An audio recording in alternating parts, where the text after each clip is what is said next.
नमस्ते बच्चों। आज मैं आपको पढ़ाऊंगी आपकी हिंदी के सेकंड चैप्टर फसलों के त्यौहार। तो बच्चों पहले मैं आपको बता देती हूँ कि ये किस चीज़ के बारे में है।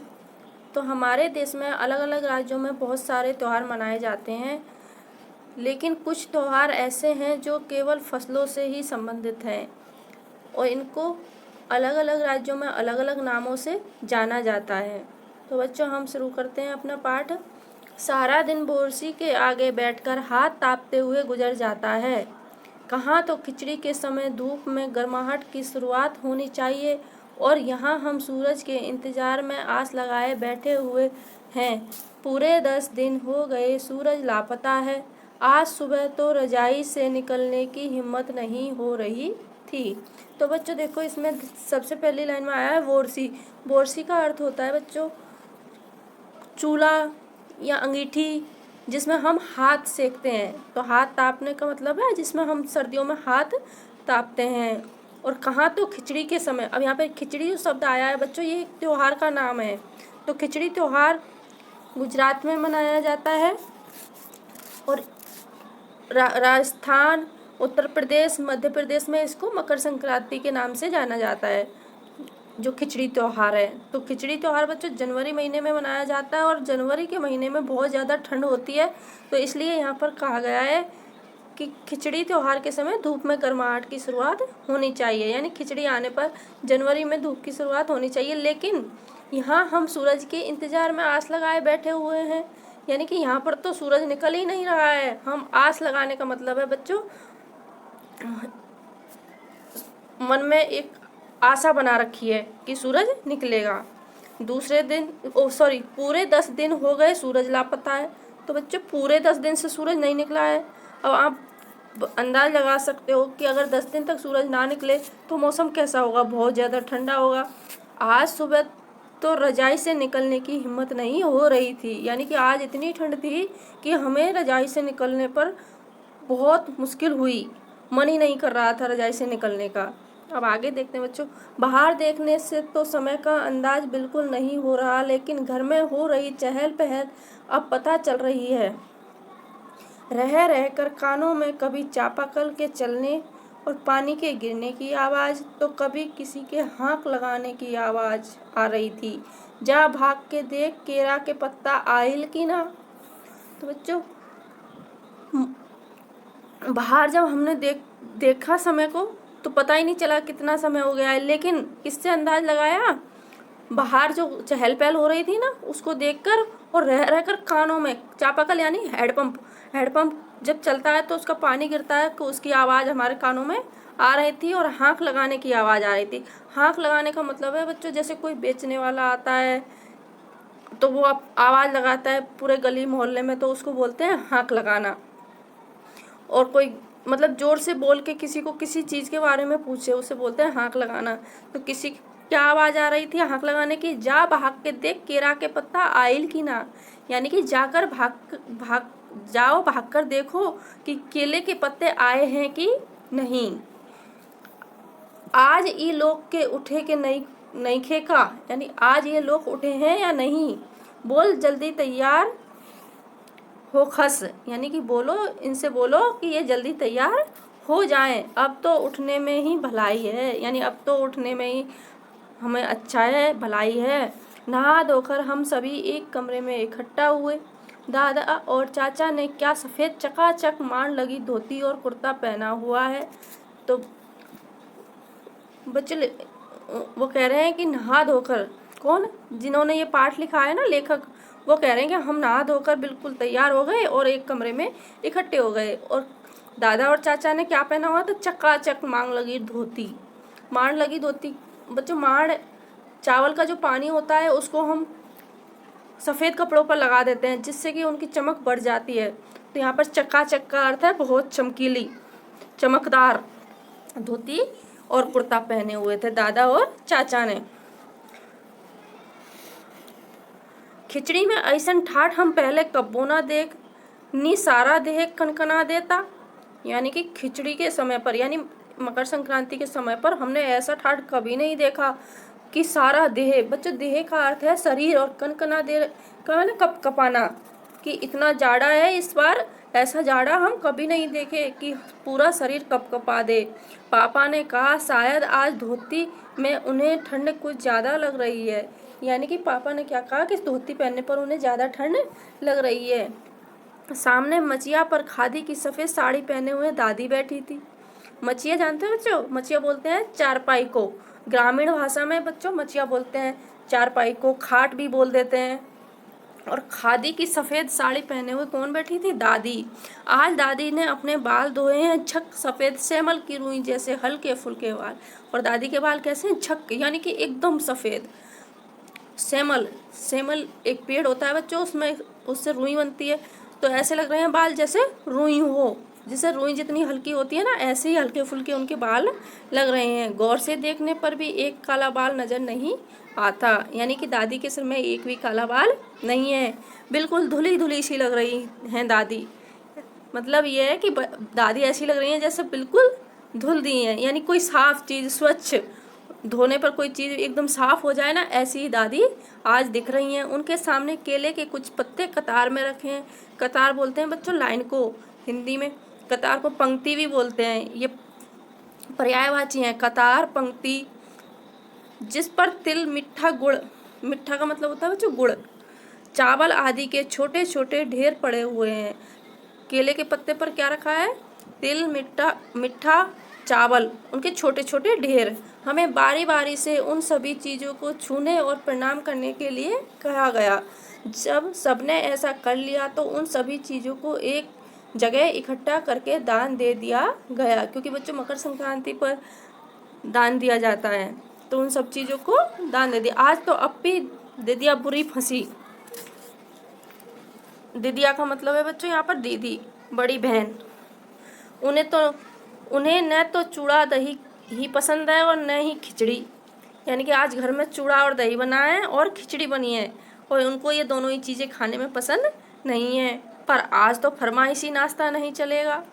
फरमाइशी मतलब मनपसंद नहीं चलेगा, उन्हें दोनों ही चीज़ें खानी पड़ेंगी। आज खिचड़ी जो है, खिचड़ी खाने के बाद सभी ने गया से आए तिल, गुड़ और चीनी के तिलकुट को बड़े चाव से खाया। तो बच्चों गया एक जगह का नाम है जो बिहार पटना में है।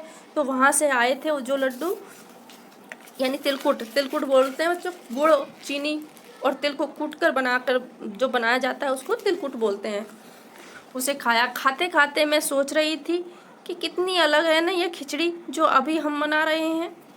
स्कूल में हम जो खिचड़ी मनाते थे उसकी अलग मस्ती हुआ करती थी। छुट्टी का दिन, नाव में बैठकर गंगा नदी की सैर और फिर टापू पर बालू में दौड़ते हुए पतंग उड़ाना। तो बच्चों लेखिका अपने बचपन की खिचड़ी बता रही है कि हम कैसे खिचड़ी मनाते थे। तो वो खिचड़ी कैसे मनाते थे उसके बारे में इसमें बताया है कि स्कूल में हम खिचड़ी मनाते थे।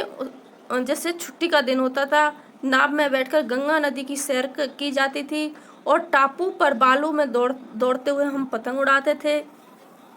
कितना मज़ा आता था, इधर उधर पतंग उड़ाते। और वहीं थोड़ी दूर पर गुरुजी, बिमला, दिद्दा, आनंद जी, झिलमिट भैया सब मिलकर ईंट से बन चूल्हे पर बड़े बड़े कड़ाहों में खिचड़ी बनाते थे। बच्चों कढ़ाई बोलते हैं बड़े बड़े बर्तन जिनमें कि पकवान बनाए जाते हैं।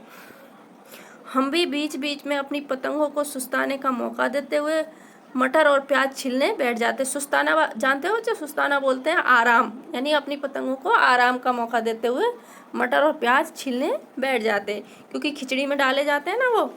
वैसी खिचड़ी फिर दोबारा खाने को नहीं मिली। वाकई ढंग कैसा भी हो, पर है ये खुशियों का त्यौहार। यानी कि बच्चों त्यौहार चाहे किसी भी तरह मनाए जाएं, लेकिन सभी से हमें क्या मिलती है? खुशियाँ। जनवरी माह के मध्य में भारत के लगभग सभी प्रांतों में फसलों से जुड़ा कोई ना कोई त्यौहार मनाया जाता है। कोई फसलों के तैयार हो जाने की खुशी बांटता है, तो कुछ लोग इस उम्मीद में खुश होते हैं कि अब पाला कम होगा, सूरज की गर्मी बढ़ने से खेतों में खड़ी फसल तेजी से बढ़ेगी। बच्चों ज़्यादातर जनवरी माह में भारत के सभी राज्यों में कोई ना कोई त्यौहार मनाया जाता है जो कि किससे जुड़ा हुआ होता है? फसलों से। सभी प्रांतों और इलाकों का अपना रंग और अपना ढंग नजर आता है। इस दिन सब लोग अच्छी पैदावार की उम्मीद और फसलों के घर में आने की खुशी का इजहार करते हैं। उत्तर प्रदेश, बिहार, मध्य प्रदेश में मकर संक्रांति या तिल संक्रांत असम में बिहू, केरल में ओणम, तमिलनाडु में पोंगल, पंजाब में लोहड़ी, झारखंड में सरहुल और गुजरात में पतंग का पर्व सभी खेती और फसलों से जुड़े त्योहार हैं। तो बच्चों देखो ये बहुत इम्पोर्टेंट है, ये जो दिए हुए हैं आपके यहाँ से, असम में बिहू, केरल में ओणम, तमिलनाडु में पोंगल, पंजाब में लोहड़ी, झारखंड में सरहुल, गुजरात में पतंग का पर्व, ये सभी किससे जुड़े हुए त्योहार हैं? फसलों से जुड़े हुए। इन्हें जनवरी से मध्य अप्रैल तक अलग अलग समय मनाया जाता है, यानी कि जनवरी से शुरू कर और अप्रैल के मध्य तक यानी बीच तक ये त्यौहार चलते हैं। अब बच्चों देखो झारखंड में सरहुल बड़े जोश खरोश के साथ मनाया जाता है, 4 दिनों तक इसका जश्न चलता है। तो बच्चों अब हम आपको एक वीडियो दिखाएंगे जिसमें आपको सरहुल त्यौहार के बारे में। बच्चों झारखंड में सरहुल बड़े जोशो खरोश के साथ मनाया जाता है, 4 दिनों तक इसका जश्न चलता रहता है। अलग अलग जनजातियां इसे अलग अलग समय में मनाती हैं। संथाल लोग फरवरी मार्च में, तो ओराव लोग इसे मार्च अप्रैल में मनाते हैं। आदिवासी आम तौर पर प्रकृति की पूजा करते हैं। सरहुल के दिन विशेष रूप से साल के पेड़ की पूजा की जाती है। यही समय है जब साल के पेड़ों में फूल आने लगते हैं और मौसम बहुत ही खुशनुमा हो जाता है। स्त्री पुरुष दोनों ही ढोल मंजीरे लेकर रात भर नाचते गाते हैं। बच्चों अब मैं आपको कुछ वीडियो दिखाऊंगी, उनमें आपको साल के पेड़ और नाचते हुए औरत आदमी दिखेंगे, ठीक है? उन वीडियो को अच्छे से देखना। देखो बच्चों ये सरहुल, हैप्पी सरहुल लिखा हुआ है, ये साल का पेड़ है, इस पर देखो फूल आए हुए हैं, पूरा पेड़ फूलों से लदा हुआ है, ठीक है बच्चों? अब हम अगला वीडियो दिखाते हैं आपको। इस फोटो में बच्चों लोग इकट्ठा होकर साल के पेड़ की पूजा कर रहे हैं। जो आदिवासी लोग होते हैं ना, वो सभी इकट्ठे होकर एक जगह पर साल के पेड़ की पूजा कर रहे हैं अपने अपने रीति रिवाजी के अनुसार। इस फोटो में देखो आदिवासी महिलाएं, पुरुष ढोल बजा रहे हैं और महिलाएं डांस कर रही हैं, जो कि इनका बहुत ही लोकप्रिय नृत्य है। यहाँ पर कुछ पुरुष पेड़ों की पूजा कर रहे हैं अपने अपने तरीके से। बच्चों अलग अलग क्षेत्रों में देखो, जैसे पाठ में आया है, अलग अलग जनजातियाँ अपने अपने अलग अलग तरीक़ों से इस त्यौहार को मनाती हैं और ये 4 दिनों तक चलता है। देखो इस चित्र में दिख रहा है कुछ लोग हाथ में पूजा का सामान लेकर खड़े हैं, कुछ लोग पेड़ की पूजा कर रहे हैं। और किसके पेड़ की पूजा की जाती है बच्चों? साल के पेड़ की। तो साल का वृक्ष है ये, और इसकी ये सब लोग पूजा कर रहे हैं अलग अलग तरीके से। अपना नंबर आने पर कुछ लोग खड़े हैं। यहाँ पर बच्चों महिलाएं देखो, महिलाएं और पुरुष एक दूसरे की कमर में हाथ डाले हुए डांस कर रहे हैं, जो इनका जनजातीय नृत्य है, अपना आदिवासी नृत्य कर रहे हैं प्रकृति पूजा के लिए।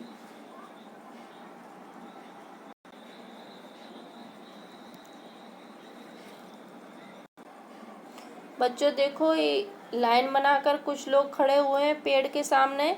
ये साल का पेड़ है और यहाँ पर वे पूजा की जा रही है, ठीक है? ये बड़ा पेड़ है और बड़े पेड़ की पूजा सामूहिक रूप से की जा रही है। यहाँ पर इस चित्र में आपको दिखाई दे रहा होगा।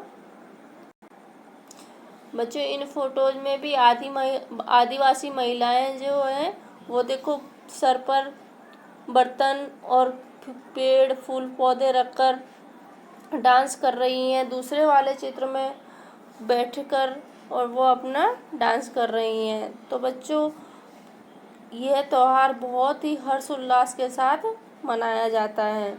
और ये कहाँ पर मनाया जाता है बच्चों? झारखंड में, ये याद रखना है।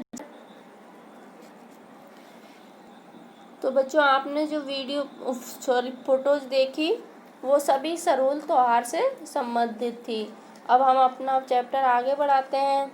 साल के वृक्षों का जंगल और वहीं आस पास बसे छोटे छोटे गांव लिपे पुते करीने से बुहारे और सजाए गए। बुहारना कहते हैं बच्चों झाड़ू लगाने से, और सजाना यानी सजावट। सजाए गए अपने घरों के सामने लोग एक पंक्ति में कमर में बाहें डालकर नृत्य करते हैं, जैसा कि आपने उन फोटोज में देखा। अगले दिन वे नृत्य करते हुए घर घर जाते हैं और फूलों के पौधे लगाते हैं। घर घर से चंदा मांगने की भी प्रथा है। चंदा जानते हो बच्चों? जब कोई त्योहार आता है तो रसीद लेके जाते हैं ना कि इसके लिए चंदा दे दो, उसको बोलते हैं चंदा। किसी त्योहार पर पैसे इकट्ठा करना, उसे मनाने के लिए पैसे इकट्ठा करना, उसको बोलते हैं चंदा। चंदा मांगने की भी प्रथा है, पर चंदे में मालूम है क्या मांगते हैं? मुर्गा, चावल और मिश्री। बच्चों यहाँ पर चंदे में पैसे नहीं मांगते, मुर्गा मांगते हैं, चावल और मिश्री। तो मुर्गा भी सभी जानते हैं, चावल भी सभी जानते हैं, और मिश्री अगर आप नहीं जानते हो तो मिश्री जैसे हमारी शक्कर होती है, चीनी जिसको बोलते हैं, वैसी होती है। वो थोड़े मोटे मोटे दाने होते हैं उसके, और एक अलग तरह की मिश्री भी होती है, बहुत मोटी मोटी डली वाली मिश्री, जो बहुत ही मीठी होती है बच्चों। फिर चलता है खाने पीने और खेलों का दौर। तीसरे दिन जाकर पूजा होती है, जिसके बाद लोग अपने कानों में सरई का फूल पहनते हैं। तो बच्चों, जो सरहुल त्योहार मनाया जाता है वो 4 दिन का होता है, जिसमें तीसरे दिन पूजा होती है और लोग अपने कानों में क्या पहनते हैं? सरई का फूल। इसी दिन से वसंत ऋतु की शुरुआत मानी जाती है। इसी दिन से बसंत ऋतु जो आती है ना, बसंत जानते हो आप, जब सर्दी खत्म होती है।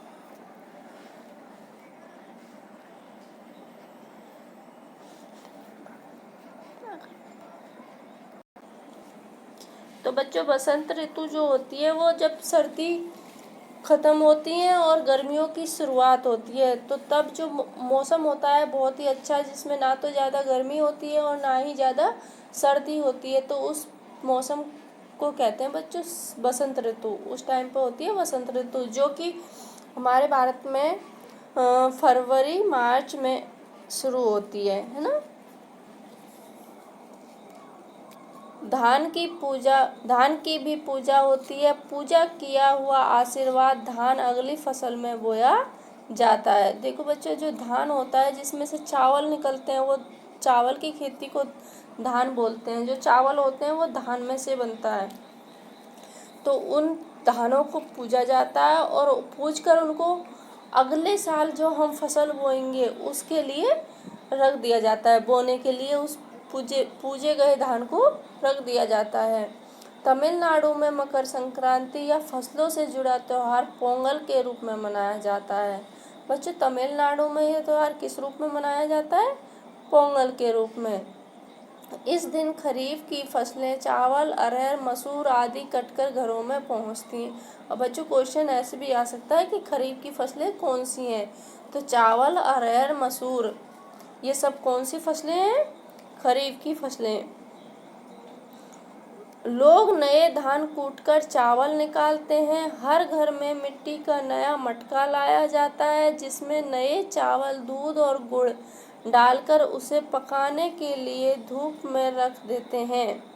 हल्दी शुभ मानी जाती है, इसलिए साबुत हल्दी को मटके के मुंह के चारों ओर बांध देते हैं।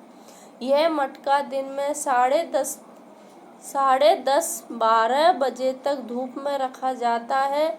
जैसे ही दूध में उफान आता है और दूध चावल मटके से बाहर गिरने लगता है, तो पोंगल पोंगल पोंगल पोंगल, खिचड़ी में उफान आ गया। इसका अर्थ होता है बच्चों, पोंगल का अर्थ होता है खिचड़ी में उफान आ गया के स्वर सुनाई देते हैं।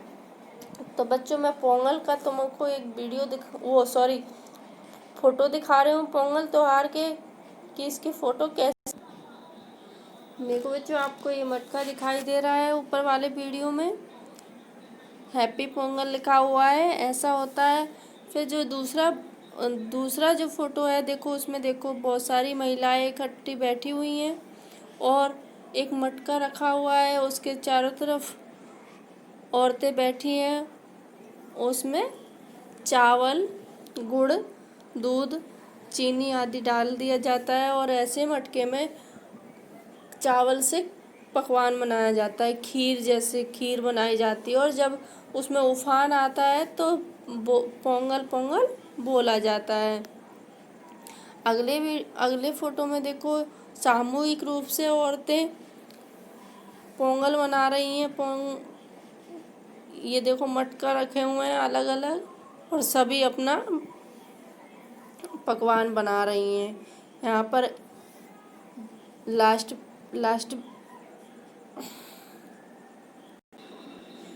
तो बच्चों देखिए, यहाँ पर बहुत सारी लेडीज कुछ खड़ी हैं, कुछ बैठी हैं और एक मटका रखा हुआ है। मटके के अंदर चावल और दूध डाले हुए हैं और मटके के चारों तरफ देखो आप हल्दी की गांठें बांधी हुई हैं। तो पोंगल इसी प्रकार से मनाया जाता है। चित्र देख के आपको समझ में आ गया होगा कि पोंगल पर किस तरह से पकवान बनाया जाता है। तो बच्चों ये पोंगल जो त्योहार जो है वो तमिलनाडु में मनाया जाता है, ये याद रखना है। तो बच्चों अब हम आगे देखते हैं अगले त्योहार की तरफ। दूसरी ओर गुजरात में पतंगों के बिना तो मकर संक्रांति का जश्न अधूरा ही माना जाएगा। इस दिन आसमान की ओर यदि नज़र उठाएं तो शायद हर आकार और रंग रूप की पतंगें आकाश में लहराती हुई मिलें। प्रत्येक गुजराती, चाहे वह किसी भी धर्म, जाति या आयु का हो, पतंग उड़ाता है। हजारों लाखों पतंगों से सूर्य भी ढके सा जाता है। तो बच्चों गुजरात में जब मकर संक्रांति का त्यौहार मनाया जाता है तो वहाँ पर क्या किया जाता है, पतंगें उड़ाई जाती हैं और पतंगें इतनी अधिक मात्रा में होती हैं कि ऐसा लगता है जैसे कि सूरज को भी उन्होंने ढक दिया है। अब है बच्चों आगे देखो कुमाऊँ। कुमाऊँ में मकर संक्रांति को घुंघुतिया भी कहते हैं। तो मकर संक्रांति को ही बच्चों कुमाऊँ में क्या कहते हैं, घुंघुतिया। तो बच्चों कुमाऊँ कहाँ है, पहले तो ये हमको जानकारी होनी चाहिए। तो कुमाऊँ है बच्चों उत्तराखंड में एक पहाड़ी इलाका है कुमाऊँ। इसका मैं इसके फोटोज भी मैं आपको दिखाऊंगी, लेकिन पहले इसको पढ़ा देती हूँ। कुमाऊँ में मकर संक्रांति को घुंघुतिया भी कहते हैं। इस दिन आटे और गुड़ को गूंथकर पकवान बनाए जाते हैं। इन पकवानों को तरह तरह के आकार दिए जाते हैं। जैसे बच्चों पकवान बनाए, आटा लेते हैं और गुड़ लेते हैं और उनको गूंथ लेते हैं। गूंथना जानते हो, जैसे हम रोटी बनाने के लिए आटा लगाते हैं ना, उसको गूंथना बोलते हैं। और तरह तरह के क्या दिए जाते हैं उनको, आकार जैसे कि डमरू, तलवार, दाड़िम का फूल आदि। तो आटे के डमरू बनाए जाते हैं, आटे से ही तलवार बनाई जाती है। और दाड़िम बच्चों किसको बोलते हैं, अनार को। तो अनार फूल, उनके फूल। पकवान को तलने के बाद एक माला में पिरोया जाता है। बच्चों इन पकवानों से फिर माला बनाई जाती है। माला के बीच में संतरा और गन्ने की गंडेरी पिरोई जाती है। तो बच्चों माला के बीच बीच में क्या है, संतरा ऑरेंज जो होता है वो, और गन्ने की गंडेरी वो होती है बच्चों, गन्ने में आपने देखी होंगी गांठ सी रहती हैं, जैसे 1 बिलान या 1-1, 2-2, 1.5 फुट की जो रहती हैं गांठें बनी हुई होती हैं गन्ने में पूरे में। तो जो एक हिस्सा होता है उसका एक पार्ट होता है, उसको बोलते हैं गंडेरी। यह काम बच्चे बहुत रुचि और उत्साह के साथ करते हैं। सुबह बच्चों को माला दी जाती है। बहुत ठंड के कारण पक्षी पहाड़ों से चले जाते हैं। उन्हें बुलाने के लिए बच्चे इस माला से पकवान तोड़ तोड़ कर पक्षियों को खिलाते हैं और गाते हैं। कोआ आओ घुंघुत लाओ, ले कोआ बाड़ो, मोको देजा सोने का घड़ो, खा ले पूरी मैं के देजा सोने की छुरी। इसके साथ ही जिस चीज़ की कामना हो वह मांगते हैं। तो बच्चों जब वो माला बनाई जाती हैं तो उनको पहनकर बच्चे कहाँ चले जाते हैं, पक्षियों को बुलाने के लिए। और पक्षियों को कैसे बुलाते हैं, क्योंकि पहाड़ी इलाका है, वहाँ पर बहुत ही ज़्यादा ठंड होती है बच्चों, तो ठंड के कारण पक्षी पहाड़ों में चले जाते हैं। तो उनको बच्चे गाना गाकर बुलाते हैं, और वो गाना कैसा होता है कि कौआ आओ घुंघुत आओ, यानी कौआ पक्षी का नाम है, घुंघुत भी पक्षी का नाम है। ले कौआ बड़ो, बड़ो यानी कि पकौड़े, और मोह को दे जा सोने का घड़ो, यानी इसके बदले में मुझे क्या दे जा, सोने का एक घड़ा। खा ले पूरी, और ले पूरी खा ले, मैं के दे जा सोने की छुरी, और इसके बदले में मुझे सोने की छुरी दे जा। ये इन लाइनों का अर्थ है बच्चों। इसके साथ ही जिस चीज़ की कामना हो वह मांगते हैं। है ना कितने अलग अलग अंदाज मकर संक्रांति को मनाने के। तो बच्चों अब आपको मैं दिखाती हूँ कुमाऊँ का चित्र और घुंघुतिया त्योहार के कुछ। देखो बच्चों, ये है कुमाऊँ। कुमाऊँ एक ऐसा इलाका है जहाँ पर बर्फ़ गिरती है, बहुत ही ज़्यादा ठंडा प्रदेश है कुमाऊँ प्रदेश, जो कि उत्तराखंड में स्थित है बच्चों। उत्तराखंड स्टेट है, राज्य है, उसके अंदर है कुमाऊँ, जो कि पहाड़ी इलाका है। और यहाँ पर कौन सा त्यौहार मनाया जाता है, घुंघुतिया त्यौहार। और उस त्यौहार में क्या किया जाता है बच्चों, आटे और गुड़ को मिलाकर यानी गूँथकर पकवान बनाए जाते हैं। और वो पकवान इस प्रकार के होते हैं, देखो बच्चों दिखाई दे रहे हैं ना, घुंघुतिया, बधाई, ये सारे पकवान, अलग अलग तरह के पकवान बनाए जाते हैं, ढोल डमरू और ये सब। और फिर उन पकवानों से क्या किया जाता है बच्चों, मालाएं बनाए जाते हैं, और मालाओं को बच्चे गले में पहनकर पक्षियों को बुलाने जाते हैं, पक्षियों को बुलाते हैं और तब गाना गाते हैं। देखो बच्चों, ये बच्चे दिख रहे हैं, इन लोगों ने अपने गले में पकवानों की माला पहनी हुई है। ठीक है बच्चों, अब आपको समझ में आ गया होगा कि घुंघुतिया त्यौहार कुमाऊँ में मनाया जाता है, और कुमाऊँ उत्तरांचल में एक पहाड़ी इलाका है, और वो किस प्रकार से मनाया जाता है ये सब आपको इन तस्वीरों को देखकर समझ में आ गया होगा। चलो बच्चों, अब आगे अपना पाठ शुरू करते हैं। तो बच्चों आगे देखते हैं, है ना कितने अलग अलग अंदाज मकर संक्रांति को मनाने के। कहीं दूध और चावल और गुड़ की खीर बनती है, तो कोई 5 प्रकार के नए अनाज की खिचड़ी बनाता है। कहीं कहीं लोगों का सैलाब नदी में स्नान के लिए उमड़ पड़ता है। लोग ठंड से ठिठुरते रहेंगे, पर बर्फीले पानी में कम से कम एक डुबकी तो ज़रूर लगाएंगे। बच्चों, मकर संक्रांति पर नदियों में नहाने का बहुत बड़ा महत्व है, यानी कि पवित्र माना जाता है नदियों में। सैलाब का अर्थ होता है बच्चों भीड़, बहुत ज़्यादा भीड़, नदी में स्नान करने के लिए बहुत ज़्यादा भीड़ उमड़ पड़ती है।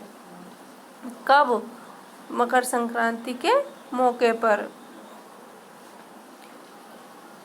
हाल यह होता है कि इन जगहों पर तिल रखने की भी जगह नहीं होती। तिल से याद आया, मकर संक्रांति के दिन पानी में तिल डालकर स्नान करना, तिल दान करना, आग में तिल डालना, तिल के पकवान बनाना विशेष महत्व रखता है। तुम्हारे घर या इलाके में इस त्योहार को कैसे मनाया जाता है? इसे खिचड़ी, पोंगल, मकर संक्रांति या कुछ और कहा जाता है, या तुम फसलों से जुड़े कोई और त्योहार मनाते हो? यदि तुम आपस में बात करो तो तुम्हें यह जानकर हैरानी होगी कि कई बार एक ही इलाके में रहने वाले लोग भी इस त्योहार को अलग अलग ढंग से मनाते हैं। क्योंकि बच्चों, बहुत सारे लोग शहरों में रहते हैं, और शहर में रहने वाले लोग अलग अलग राज्यों से आते हैं, तो वो इन त्योहारों को अपने अपने राज्य के, अपने अपने प्रदेश के हिसाब से मनाते हैं। तो बच्चों, आपको ये पाठ पसंद आया होगा, क्योंकि ये बहुत ही अच्छा पाठ है। और अगर आपको हमारा वीडियो अच्छा लगा तो बच्चों प्लीज़ हमारे चैनल को सब्सक्राइब करें और हमारे वीडियो को लाइक करें, जिससे हम आपके लिए और भी अच्छे अच्छे वीडियो बना के दे सकें। धन्यवाद बच्चों।